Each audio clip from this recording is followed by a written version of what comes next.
by the Women's Association here in Reykjavik in Iceland. So you're really in a good place, I would say.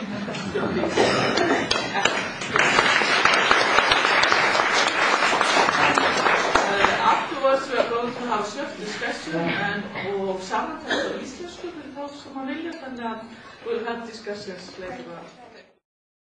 Well, thank you very much. It's a pleasure, and congratulations on your 100th anniversary. That's brilliant.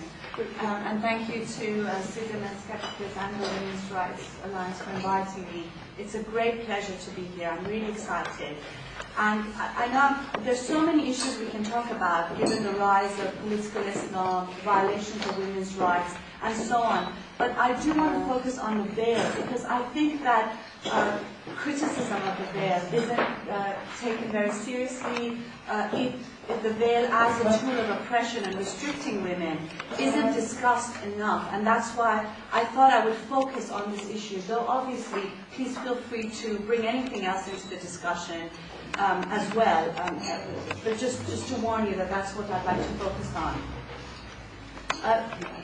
Just recently we've started an organization called the Council of Ex-Muslims of Britain, and this is something that's taken place in several other European countries, and we're getting a lot of emails and phone calls, not from women in Iran, Iraq, Afghanistan, but from women in Europe who are calling for help and saying that they're desperate. Just last week a woman called Maha, a 20-year-old woman, said, "I'm suffering from the veil, it's been forced on me, help me, how can I get out of the situation?" And a few weeks before that, this young woman had written a text saying, "You'll see me on the streets, I'm completely veiled, you're going to think I'm a Muslim, I defend the political Islamic movement, but I'm not. If I'm not veiled, I'm scared that my father and my brothers will kill me, which is why I'm veiled. So don't count me as part of the statistics that you usually do." And I think that the reality is that there are countless innumerable women and girls, not just in Iran, Iraq, Afghanistan, and countries ruled by Islamic laws and by Islamic states, but also in Europe, who in the very heart of Europe, who know from a very personal experience what it means to be veiled, what it means to be hidden from view, what it means to be bound, to be gagged, and mutilated, murdered without rights, and threatened and intimidated day in and day out for transgressing Islamic mores.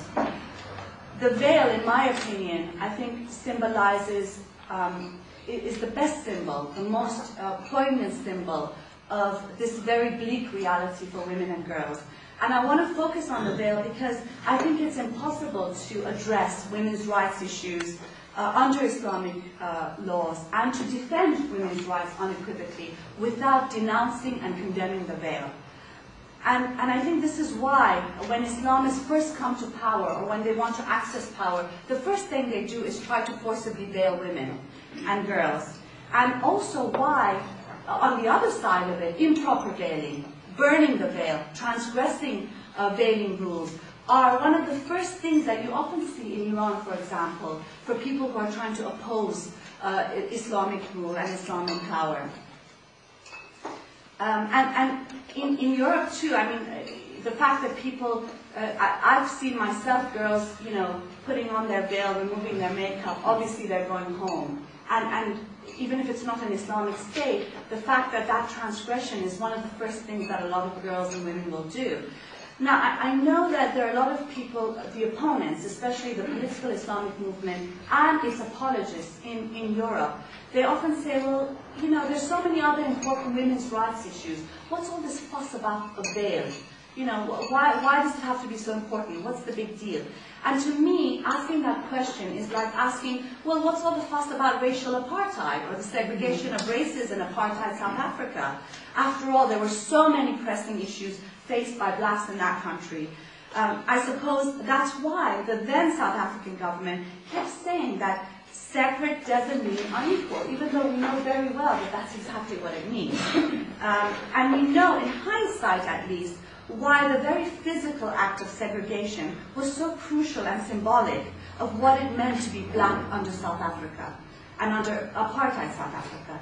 Similarly, in my opinion, the veil is a symbol of sexual apartheid. and the segregation of sexes.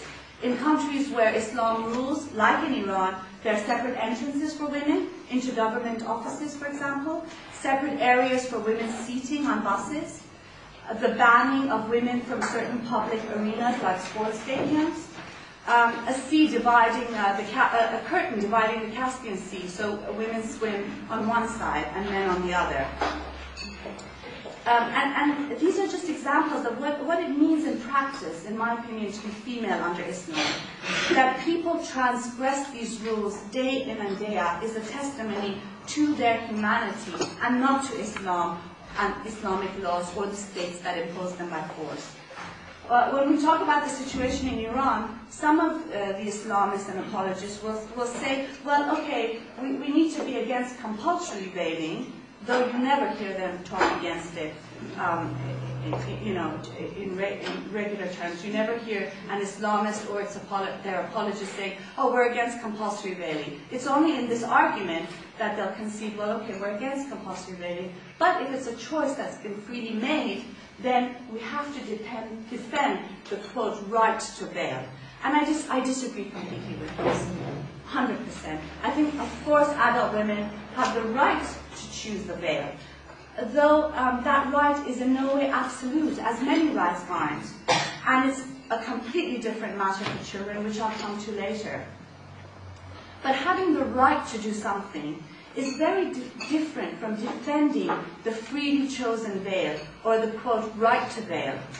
There may be women who, quote, freely choose to genitally mutilate their daughters or emulate themselves on their husband's funeral pyres, but that doesn't mean that we must defend the right of women to do so, or defend the right, the practice of sati or female genital mutilation, for example.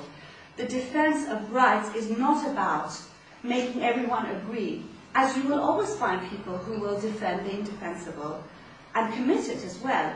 And that's what religion does very often, in my opinion. But it's about protecting human beings, sometimes even from themselves.